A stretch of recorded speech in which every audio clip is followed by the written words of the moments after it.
سردار عتیق احمد خان صاحب کی مزید ویڈیوز کے لیے ہمارا یوٹیوب چینل سبسکرائب کریں اور بیل آئیکن پر کلک کریں۔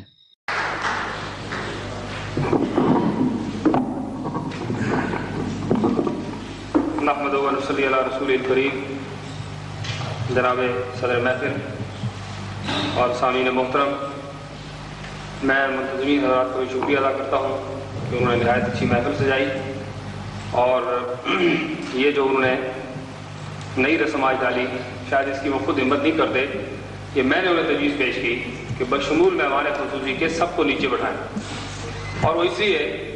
کہ میں جب سے یہاں آیا ہوں، جتنے بھی اجتماعات ہوئے ہیں اس دفعہ اس سے پہلے، اس میں بہت ہم نے کوشش کی کہ ان سیاسی اجتماعات کو بامقصد بنایا جائے۔ بامقصد تب بنتے ہیں جب لوگ اپنی اپنی ذات پات میں سے نکلیں، اور ذات پات میں سے ہم نہیں نکل سکتے، بڑی بدقسمتی ہے، تو شاید جغرافیائی ہمارا ایسا وہ بیل جول ہے۔ تو ہر جگہ میں نے دیکھا کہ نیچے لوگ کم ہوتے ہیں، اسٹیج پہ زیادہ ہوتے ہیں، اور مجھے خود اسٹیج پہ بیٹھے ہوئے شرمندگی محسوس ہوتی ہے۔ تو آج جاوید صاحب کہنے لگے کہ یہ مشکل بات ہے۔ میں نے کہا مجھے بھی، اور ڈاکٹر زیڈی خان صاحب جو اس میٹنگ کو پریزائڈ کر رہے ہیں، چیئر کر رہے ہیں، ان کو بھی، اور ہمارے بیرسٹر صاحب اور داؤد حفیظ صاحب اور باقی دوست جو آ رہے ہیں، سب کو نیچے بٹھائیے اور ہم ان سے مدد کر لیں گے۔ اور اس کے بعد میں نے کہا کہ جس محفل میں کم از کم مجھے بطور خاص بلائیں، اس میں یہی رسم قائم رکھیں، کوئی بڑا ہو یا چھوٹا سب کو نیچے بٹھائیں اور ایک اسٹیج سے بھی اسٹیج پہ بٹھایا جائے۔ دوسری تجویز بلکہ میں یہ دینا چاہتا تھا ان سے کہ مقررین کی فہرست بڑی طویل ہوتی ہے۔ کشمیر کی جدوجہد آزادی کے لیے ہم بے شمار اور بھی راستے ڈھونڈتے ہیں، لیکن گزشتہ 2 روز سے میرے ذہن میں یہ تجویز آ رہی تھی کہ ہمارے جس اجتماع میں شوقیہ مقررین خامخواہی بات کرنا چاہیں تو کم از کم 10-10 20-20 پاؤنڈ مقبوضہ کشمیر کے مسلمانوں کے لیے دے کے پھر تقریر کریں، 2-4-5 منٹ، اور اگر 5 منٹ سے لمبی تقریر کرنا چاہیں تو پھر 5-10 پاؤنڈ پر منٹ کے حساب سے مزید دے دیا کریں۔ تو تیسری گزارش، جہاں زبان کا مسئلہ بھی بیچ میں آیا، میں وضاحت کرنا چاہتا ہوں، کسی دوست کو اس پہ اعتراض نہیں ہونا چاہیے۔ ماسٹر سلمان صاحب نے بہت خوبصورت بات کہی، لیکن ہمارے کچھ دوستوں کی مجبوری ہے کہ ان کو جو زبان آتی ہے اس میں بات کریں۔ کہتے ہیں کوئی آدمی چین میں گیا، بہت عرصے کی بات ہے، تو مشہور ہے کہ چین کی زبان مشکل ہے، مجھے خود بھی اس کا تجربہ ہے، وہاں 10-20 روز رہ کے۔ تو واپس جب آیا تو دوستوں نے پوچھا تمہیں وہاں کوئی مشکل پیش نہیں آئی؟ تو اس نے کہا کوئی مشکل پیش نہیں ہے۔ انہوں نے کہا خاص طور پہ زبان کی مشکل؟ تو اس نے کہا مجھے تو کوئی مشکل پیش نہیں ہے۔ انہوں نے کہا پھر تم نے اتنے روز کیسے گزارا کیا؟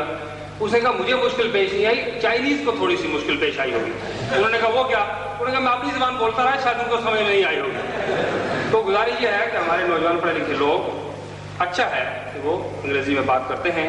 اور یہ بھی بہت اچھا احساس ہے ہمارے ماسٹر سلمان صاحب جیسے لوگوں میں، اور اچھا ہے کہ وہ نوجوانوں کو یہ درس دیتے رہیں کہ کسی نہ کسی طرح ان کی وابستگی اپنی زبان سے، اپنے مذہب سے، اپنی تہذیب سے، اپنی ثقافت سے، اپنے ملک سے، اپنے وطن سے، اور اس وطن سے جس میں ان کے باپ دادا کی قبریں ہیں، اس کے ساتھ ان کی وابستگی قائم رہنی چاہیے۔ اور مجھے اس کے بعد ایک اور جگہ کچھ دوستوں کے پاس حاضری دینا ہے،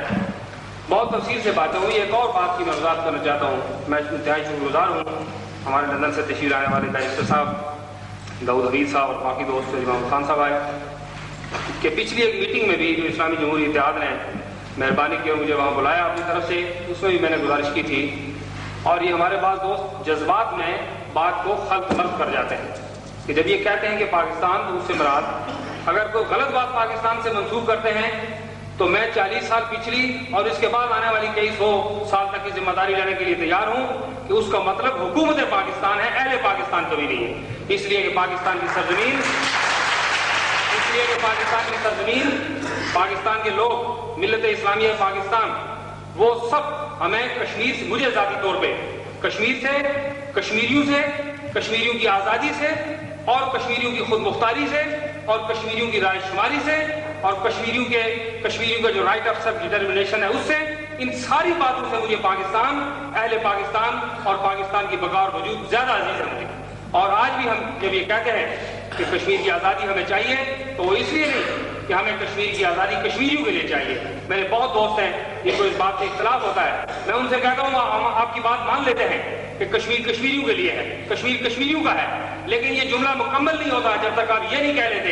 کہ کشمیر کشمیریوں کا ہے لیکن کشمیری ملت اسلامیہ پاکستان کے ہیں، تب جا کے بات مکمل ہوتی ہے۔ تو یہاں جہاد کی بھی بات ہوئی، مقبوضہ کشمیر کے حالات کی بھی بات ہوئی۔ میں آپ سب دوستوں سے بصد احترام ایک گزارش کرنا چاہتا ہوں، اور وہ یہ ہے کہ یہ میرا شاید ذاتی تجربہ پہلی مرتبہ یہ ہے اس دفعہ جتنے اجتماعات ہم نے کیے اس میں اسلام کی بات ہوئی، پاکستان کی بات ہوئی، کشمیر کی آزادی کی بات ہوئی، قومی یکجہتی کی بات ہوئی، اتحاد کی بات ہوئی، اور بہت کم ایسا ہوا، اور اس پہ میں نے بھی خود پہرا دیا اور میرے یہ سارے دوست بھی اس بات مبارکباد کی مستحق ہیں، انہوں نے بھی پہرا دیا کہ ہم مقامی مسائل کی، علاقائی مسائل کی اور اندرونی سیاست کی، گروہی سیاست کی غیر ضروری حد تک بات نہ کریں۔ جب آپ کشمیر کی آزادی کا ذکر کرتے ہیں تو اس کے کچھ اپنے تقاضے ہیں، آپ کے تندرست رہنے کے کچھ تقاضے ہیں، آپ ہر روز ٹھیک خوراک کھاتے پیتے ہیں، آپ خوش پوش رہتے ہیں، آپ کی اپنی ذاتی ضروریات ہیں، کچھ آپ کی ملازمت کے کچھ تقاضے ہیں، آپ کے کاروبار کے کچھ تقاضے ہیں، وہ آپ ہر روز پورے کرتے ہیں، آپ وقت پہ دفتر جاتے ہیں، وقت پہ واپس آتے ہیں، آپ کے بیوی بچوں کے کچھ تقاضے ہیں وہ آپ پورے کرتے ہیں، آپ کی سوسائٹی کے کچھ تقاضے آپ پورے کرتے ہیں۔ لیکن جب آپ آزادی کا، جہاد کا اور اسلام کا ذکر کرتے ہیں تو اکثر و بیشتر کا رخ یہ ہوتا ہے کہ موسیٰ تو جان اور تیرا خدا جانے، کوئی دور پہ جا کے لڑتا رہے اور آزادی اور منو سلمان کو لے دے۔ یہ ہو نہیں سکتا۔ آزادی مقدس کیا ہے؟ جہاد ایک مقدس چیز ہے، اور ہم جب کشمیر کی آزادی کا ذکر کرتے ہیں تو کشمیر کی آزادی خصوصیت کے ساتھ جہاد کے ساتھ منسوب ہے، اس لیے کہ 32,000 مربع میل کا علاقہ جہاد کے نتیجے میں آزاد ہوا، اور اس جہاد کے دوران امریکن جنرل جو پیس کیپنگ مشن کا انچارج تھا، اس کی بیگم مسز ٹیوکر جب آزاد کشمیر کے دورے پہ گئی، مختلف کیمپوں کا انہوں نے دورہ کیا، تو انہوں نے اپنی رپورٹ میں یہ لکھا کہ میں نے مسلمانوں کے، مجاہدین کے کیمپ میں رکھی گئی قیدی غیر مسلم عورتوں کے ساتھ ہونے والا جو سلوک دیکھا، وہ میرے لیے ایک آئی اوپننگ ایکسپیرینس تھا اور میری زندگی کا یونیک ایکسپیرینس تھا۔ یہ ایک امریکن جنرل کی بیگم جو پیس کیپنگ مشن کی ممبر تھی، اس کی رپورٹ ہے، اور وہ سب جہاد کی روح کے مطابق تھا، اسلام کی کمانڈمنٹس کے مطابق تھا، اسلام خدا اور اس کے رسول کے حکم کے مطابق تھا۔ وہ جہاد کے تقاضے کیا ہیں؟ بہت خوبصورت بات فرمائی میرے سید یوسف صاحب نے کہ انتم الاعلون ان کنتم مؤمنین، پروردگار اعلیٰ نے ایمان کی شرط لگائی، اور پھر ایمان کے کچھ تقاضے ہیں کہ ہمارے اندر اخلاص ہو، ہمارے اندر ایثار ہو، ہمارے اندر قربانی کا جذبہ ہو، ہمارے اندر اخوت ہو، یکجہتی ہو، یقین ہو، ہمارے اندر نظم و نسق ہو، ہمارے اندر وہ ڈسپلن ہو جس کی بنیاد پہ یونٹی فیتھ اور ڈسپلن جس کی بنیاد پہ قائد اعظم نے اس کئی صدیوں میں ایک عظیم المرتبہ کارنامہ سر انجام دیا۔ وہ ساری بات، اس میں سے کون کون سی باتیں ہمیں موجود ہیں؟ ہم ایک دوسرے کے لیے کرسی چھوڑنے کے لیے تیار نہیں، کسی اچھی صاف اور میلی پلیٹ کے درمیان کھانے کا تصادم ہو جائے تو ہم پشتوں تک ناراضگی مول لیتے ہیں ایک دوسرے سے، ہمارے برادریوں کی جگہ طے نہیں ہوئے۔ جہاد ایک اعلیٰ ترین مقصد ہے انسانی زندگی کا اور مسلمانوں کی زندگی کا، اور جہاد کے تقاضے پورے کرنے کے لیے وہ مقدس راستے جو معروف ہیں اور معلوم ہے اسلام کی ہسٹری میں، انہی راستوں کو جب میدان بدر میں پانی مہیا کیا گیا اور درجنوں کے حساب سے صحابہ کو ہوتا ہی تھے، اس بات کی انہیں ضرورت تھی، جسمانی اعتبار سے احتیاج کی پیاس تھی،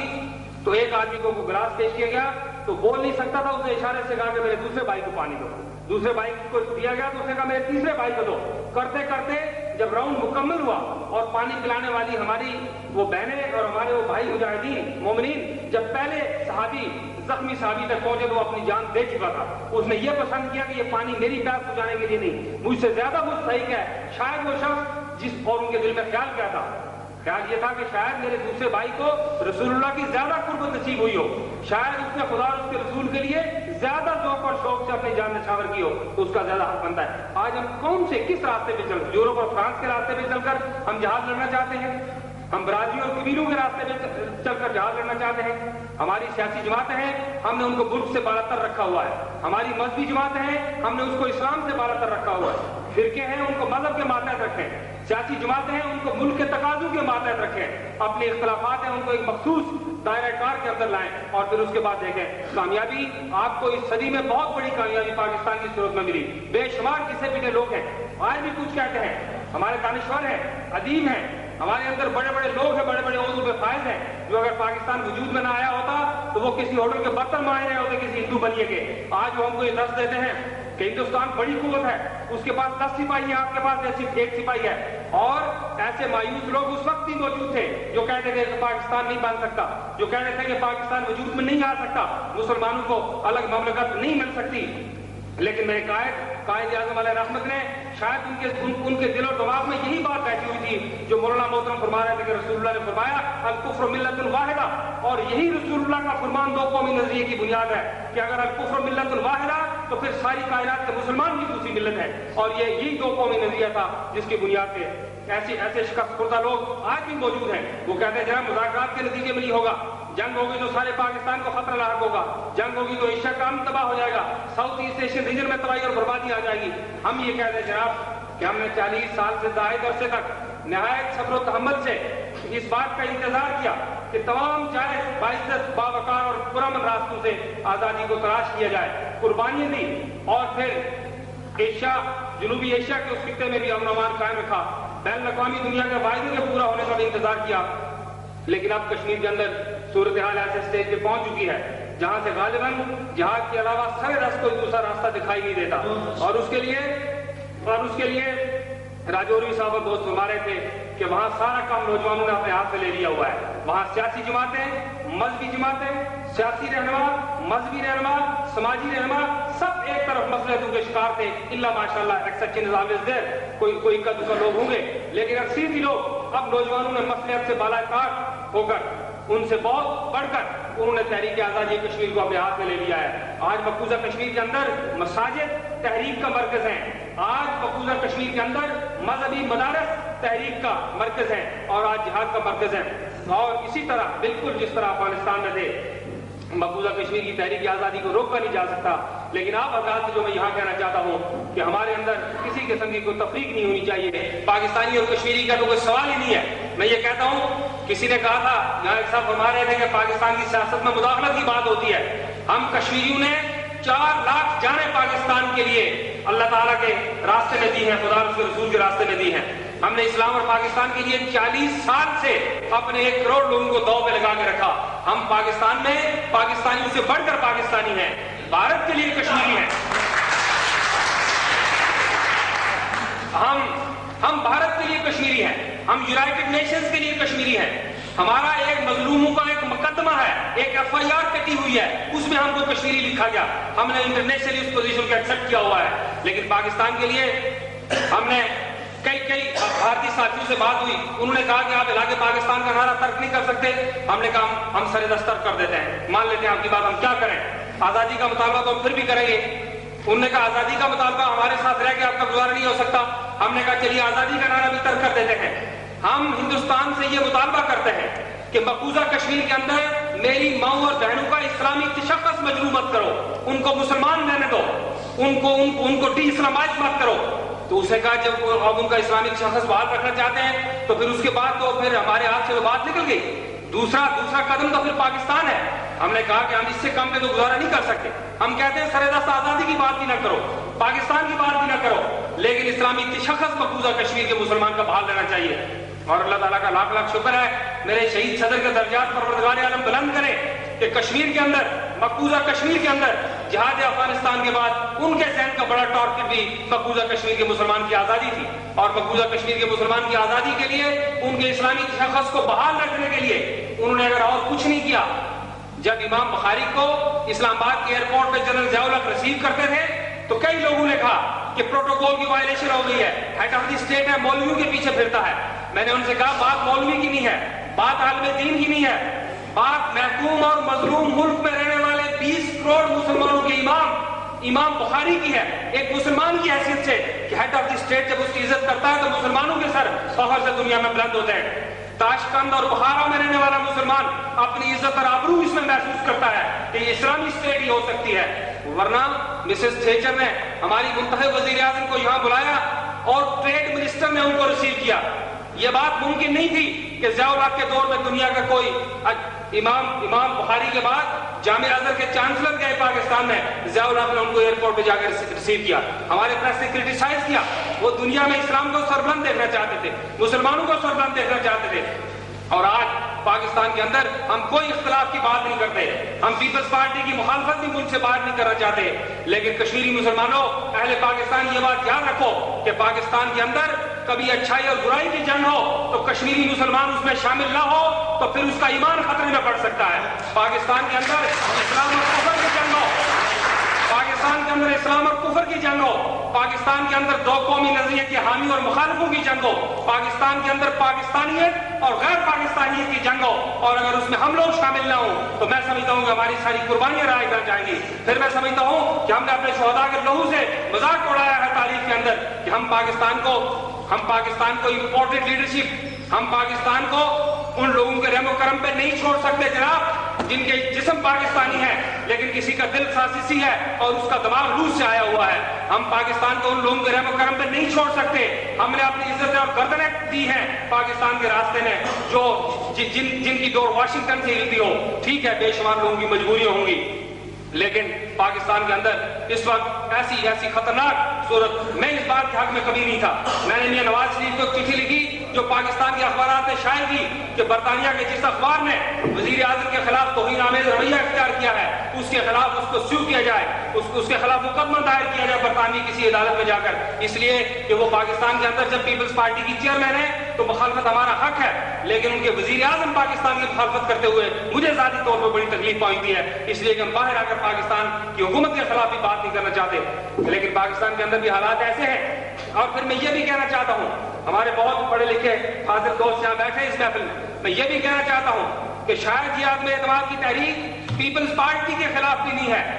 یہ بھٹو کے خاندان کے رویے کے خلاف عدم اعتماد کی تحریک ہے. اور اگر یہ تحریک عدم اعتماد ناکام بھی ہو جائے تو اب پاکستان کے چاروں صوبوں کے اندر لوگ، کشمیر کے اندر لوگ اس بات کا تہیہ کیے ہوئے ہیں کہ باپ دادا کی حکومت پاکستان میں نہیں چل سکتی، باپ بیٹے کی حکومت نہیں چل سکتی، ماں اور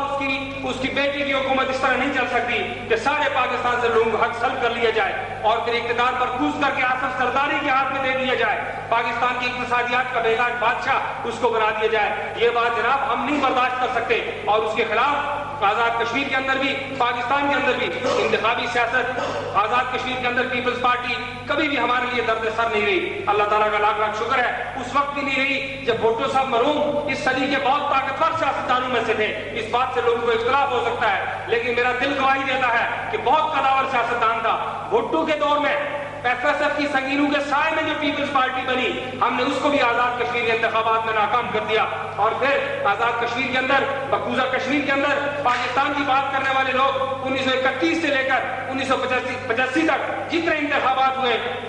اللہ تعالیٰ کا لاکھ لاکھ شکر ہے کہ کشمیریوں نے اسلام اور پاکستان کے حق میں اپنا ووٹ کاسٹ کیا ہے. اور پھر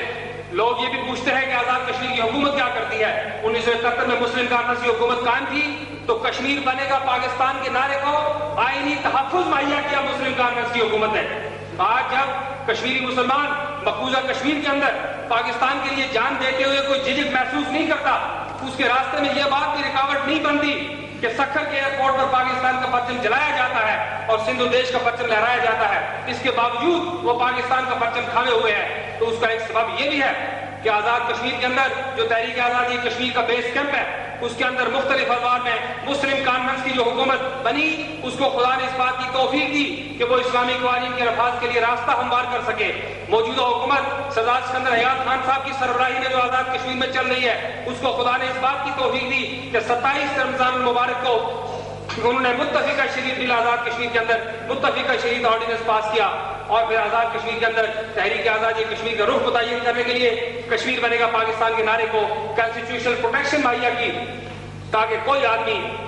پاکستان کے اندر بھی جو سوچ کی خرابی، فکر کی خرابی پیدا ہو گئی وہ اس لیے کہ قومی سطح پہ ہم کوئی واضح اور دو ٹوک رخ متعین نہیں کر سکے تھے. لیکن آزاد کشمیر کے اندر اللہ تعالیٰ کا لاکھ لاکھ شکر ہے کہ کشمیریوں کا راستہ ہزارہا اختلافات کے باوجود اسلام اور پاکستان کا راستہ ہے. آپ پوچھتے ہیں بیرون ملک بیٹھ کر، میں سمجھتا ہوں کہ اگر آزادی کشمیر کے لیے آپ اور کچھ نہیں کر سکتے تو ایک پلاسٹک کا اچھا سا خوبصورت بیگ بنوا لیجیے، اسے اپنے سینوں پہ لگا دیجیے اور اس پہ لکھیے کہ we stand for free Kashmir, nothing short of the freedom of Kashmir and liberation of Kashmir. ایک آدھے پاؤنڈ کا بنے گا، لگا دیجیے سینکڑوں اور ہزاروں کی تعداد میں. ان انگریزوں کا باپ بھی آپ سے پوچھے گا کہ کیا بیرل آپ نے سینے پہ لگایا ہوا ہے. میں علماء کرام سے یہ کہتا ہوں کہ پانچوں وقت اپنی دعا کے اندر پورے زور اور ذوق اور شوق سے مقبوضہ کشمیر میں ہونے والے مظالم کا ذکر کریں. وہ اسلام کی لڑائی ہے، ممبر رسول پہ بھی اس کا ذکر فخر سے کیا جا سکتا ہے اس لیے کہ وہ رسول اللہ کے کلمے کو بلند کرنے کی لڑائی ہے.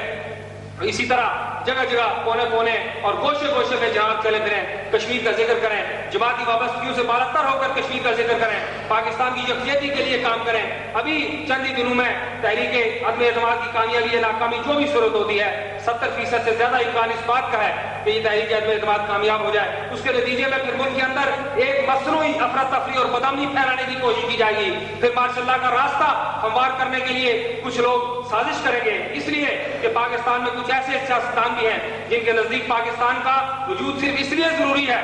کہ پاکستان میں ان کو حکومت ملی رہے، اور جس دن پاکستان میں ان سے حکومت چھن جائے ان کے نزدیک پھر پاکستان کی افادیت باقی نہیں رہتی. اس ایسی صورتحال میں بھی کشمیری مسلمانوں آپ کا فرض ہے کہ افواہوں پہ دھیان کرنے کے بجائے، مقامی گروہ بندیوں میں لڑنے بڑھنے کے بجائے اس بات کو یقینی بنائیں کہ اس ملک میں آپ اس ملک میں بیٹھے ہوئے ہیں جس میں یہ فتنے آسانی سے پروان چڑھتے ہیں. آپ کہتے ہیں ہمیں یہاں آزادی حاصل ہے، اس آزادی سے مسئلہ کشمیر کو آج تک کیا فائدہ پہنچا مجھے معلوم نہیں ہے. اس آزادی کا سارا فائدہ یہ ہوا کہ جو گالیاں ہم پاکستان میں ایک دوسرے کو آزادی سے نہیں دے سکتے تھے وہ گالیاں ہم نے یہاں برطانیہ میں آ کر ایک دوسرے کو دینی شروع کی. یہ وہ ملک ہے جس نے بنیاد رکھی ہے مسئلہ کشمیر کی. ریڈ کلف ایوارڈ اس صدی کا سب سے زیادہ رسوائے زمانہ اور بدنام ترین ایوارڈ ہے، جس کے ذریعے انہوں نے ایک خاص راستہ مہیا کیا، ایک ایکسس مہیا کی بھارتی فوجوں کو جو 27 تاریخ کو مقبوضہ کشمیر کے اندر جس راستے سے داخل ہوئی. یہ مسئلہ برطانوی سیاستدانوں کا ہے، اس میں کوئی اختلاف نہیں ہونا چاہیے کہ وہ ٹوری پارٹی کے ہیں، وہ لیبر کے ہیں، کنزرویٹس ہیں، وہ ایس ٹی پی کے ہیں، انڈیپینڈنٹ ہیں، کانگریس کے ہیں، کس بلا کے ہیں، جس کسی کے بھی ہیں. اس ملک کی لیڈرشپ نے ہمارے لیے ایک فطرہ پیدا کیا تھا. 200 سال تک ہمارے جسم اور جان کو لوٹا ایسٹ انڈیا کمپنی کے ذریعے، سیاست کے ذریعے، حکومت کے ذریعے. اور میں یہ کوئی بات بدامنی کی بات نہیں کہنا چاہتا. آج یہاں کا پریس اور ٹیلی ویژن یہ کہتا ہے کہ صدیقی صاحب نے مانچسٹر میں تقریر کر کے یہاں کے قانون اور ضابطوں کو وائلیٹ کیا ہے اور اس ملک میں رہنا ہے تو کمپرومائز کر کے. میں سوچتا ہوں پروردگار عالم نے کہا کہ آسان تکرہوا شیئا وہو خیر لکم وآسان تحبوا شیئا وہو شر لکم. رشدی کا معاملہ تم نے اس لیے پیدا کیا تھا کہ دنیا میں اسلام کو خدا نہ خواستہ کوئی اس کے دامن پہ کوئی بدنما داغ لگا سکو. اس رشدی کے معاملے میں ساری دنیا کفر میں مسلمانوں کو اتنا متحد اور مضبوط کر دیا ہے کہ اب کوئی دنیا کی طاقت رشدی کو مسلمانوں کے عطاب سے نہیں بچا سکتی. تمہارا قانون اگر دنیا کے کروڑوں مسلمانوں کی دل آزاری کرنے سے رشدی کو نہیں روک سکتا تو پھر ہمارے جذبات تمہارے کسی ایسے قانون اور ضابطے کو 1101 مرتبہ دن کو توڑنے کے لیے تیار ہے. ہم اس بات کی کوئی پابندی نہیں کرنا چاہتے. اور پھر اگر یہاں سے کسی مسلمان کو جو برطانوی شہری ہے اس بنیاد پہ کہ اس نے رشدی کے خلاف کوئی کیمپین کی ہے، کوئی تکلیف پہنچائی گئی، تو ہم اس بات کا اہتمام کریں گے کہ کشمیر کے اندر یا پاکستان کے اندر اس کو اس سے 20 گنا زیادہ عزت اور احترام کا مرتبہ دیں جو اس کو برطانیہ میں حاصل ہے اپنی نام پر مزدوری. تو بات لمبی ہو گئی. مجھے صرف کشمیر کے حوالے سے بات کرنا چاہیے تھی. ایک دعا حضرات کی خدمت میں یہ گزارش کرنا چاہتا ہوں آخر میں کہ اپنے تمام اجتماعات کو اس دفعہ اس کیمپین میں ہم کامیاب رہے کہ اپنے تمام اجتماعات کو، آج غالباً ہمارا 13واں اجتماع ہے مقبوضہ کشمیر کے اندر، بھارتی افواج کی دہشت، بربریت اور دہشت گردی کے نتیجے میں جو پروٹیسٹ ہم کر رہے ہیں، یہاں وہ 13واں اجلاس ہے. جتنے بھی جلسے اور جلوس ہوں، میں مخالف سیاسی جماعت کے کارکنوں سے بھی کہتا ہوں، میں مذہبی اکابرین کی خدمت میں بھی گزارش کرتا ہوں کہ جو کوئی اجتماع کرو، ساغر کے گرد گھومتی ہے ساری کائنات، جہاں کہیں سے چلو پاک اسلام، پاکستان، کشمیر کی آزادی اور پھر افغان مجاہدین کی امداد کے لیے وقف کرو، تاکہ وہ راستے جن پہ چل کر دنیا میں ہم نے عزت اور آبرو حاصل کی. ہم نے جمہوریت کے نام پہ دنیا میں پاکستان کا وقار جمہوریت کے نام پہ کبھی بلند نہیں ہوا. میں یہ بات آپ کو کہنا چاہتا ہوں، جمہوریت نظام کے دور پہ ہمارے سر آنکھوں پر، لیکن پاکستان کا وقار بلند ہوا کہ جب پاکستان میں 40 لاکھ افغان مہاجرین کو جو بے گھر اور بے در تھے ان کو پناہ دی، جب پاکستان میں 12 لاکھ کشمیریوں کو پناہ دی، جب پاکستان 4 لاکھ بہاریوں کو پناہ دینا چاہتا ہے. یہ اسلام اور پاکستان کی بقا کا وہ راستہ ہے جس پہ چل کر ہم نے دنیا میں عزت اور آبرو حاصل کی. اسی راستے پہ چل کر دنیا میں عبرتناک شکست روسی فوجوں کو ہوئی. اور میرا دل اس بات کی گواہی دیتا ہے،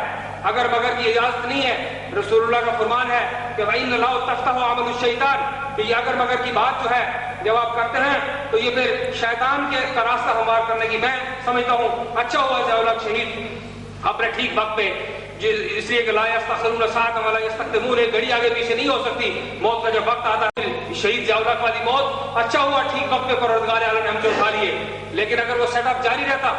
چلتا رہتا، اور اب بھی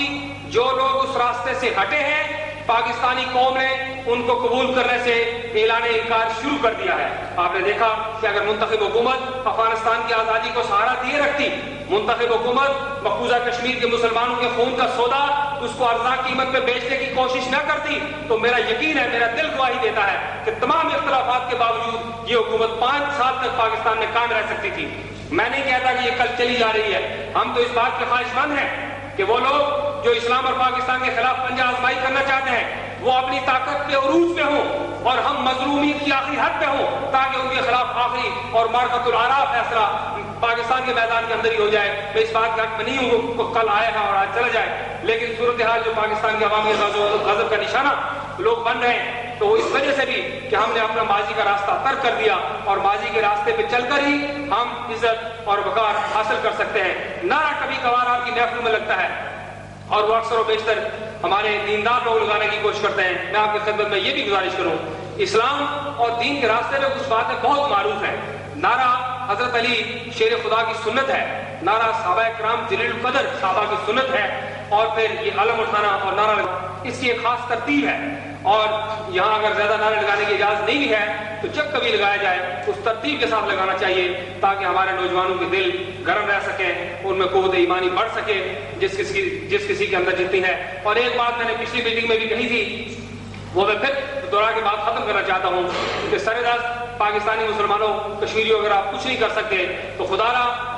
یہ ایک شہر کے لوگ ایک دفعہ اکٹھے ہو کر ایک جمعہ 2-4-5 ہزار کی تعداد میں کسی ایک مسجد میں پڑھ لیا کرو. مسجد تنگ ہو جائے گی تو اس کی کشادگی کا اسباب پروردگار عالم کے ذمہ ہے, وہ آپ کے ذمہ نہیں ہے. 2-4-10 مرتبہ تنگ ہوگی تو ان گوروں کا باپ بھی مجبور ہو کر وہاں آپ کو جگہ مہیا کرے گا, کوئی پریشانی کی بات نہیں ہے. لیکن آپ اکٹھے ہوں اور وہاں اکٹھے ہو کر پاکستان کی سلامتی, استحکام اور کشمیر کی آزادی کے لیے دعا کریں. ہمارے پڑھے لکھے 2-4-500 نوجوان اکٹھے ہو کر صرف پروردگار عالم کے حضور سربسجود ہو جائیں اور اس بات کا اہتمام کریں. دعائیں قبول ہوتی ہیں. یہ سلاٹر ہاؤس کے مرغے کھا کر کسی نے کہا کہ قوت ایمانی کے بہت سارے تقاضے ہیں. میں کوئی فتویٰ نہیں دینا چاہتا, ہر وقت میں فکر کے لوگ بیٹھے ہوئے ہیں, لیکن خدا را دعا کے تقاضے ہی معلوم کر لو, نماز کے تقاضے ہی معلوم کر لو, رزق حلال کے تقاضے ہی معلوم کر لو, اور کسی ایک تقاضے پہ رسول اللہ کی سنتوں میں سے کوئی ایک سنت بھی ایسی مجھے معلوم نہیں ہے جس پہ آپ رسول اللہ کی سنت سمجھ کر عمل کرو اور وہ آپ کو دوسری سنت کی طرف رہنمائی نہ کرے. اور جب ایک سنت سے دوسری سنت, دوسری سے تیسری سنت کی طرف منتقل ہوتے چلے جائیں گے, دانے ہاتھ سے کھائیں یہ سمجھ کر کے رسول اللہ کی سنت ہے, پھر اس کی حکمت آپ کو 6 مہینے سال کے بعد معلوم ہوگی کہ کتنی بیماریوں سے آپ کو چھٹکارا. بہت ہائیجینک فوڈ یہاں یورپین اور امریکن سوسائٹی میں مہیا کیا جاتا ہے, لیکن افریقہ کے بے بس مسلمان جو بھوکے ہیں ساؤتھ ایسٹ ایشین ریجن میں اور دنیا بھر میں جہاں جہاں مسلمانوں کو کھانا نہیں ملتا, وہ بیماریاں ابھی 100 سال تک میڈیکل ایکسپرٹس کی رائے ہے کہ مزید 100 سال تک پیدا نہیں ہوں گی. جو بیماریاں آج جہاں ناقابل علاج ہوتی جا رہی ہیں ان میں بے شمار باتیں ہیں. اور پھر مسلمانوں کے لیے تو اس کے سوا چارہ کوئی نہیں ہے کہ وہ رسول اللہ کی سنت پہ پورے ذوق و شوق سے عمل درآمد کریں اور اس پہ کوئی معذرت خواہی کا رویہ اختیار نہ کریں. میں آپ سب حضرات کا شکریہ ادا کرنے سے پہلے نعرہ لگاتا ہوں, آہستہ ہی لگائیے لیکن میرے ساتھ نعرہ لگائیے, اس کو یاد رکھیے اور آئندہ جب کبھی نعرہ لگانے کا موقع ہو اسی ترتیب کے ساتھ نعرہ لگانا چاہیے. نعرہ تکبیر, اسلام, پاکستان, کشمیر بنے گا, کشمیر بنے گا, کشمیر بنے گا.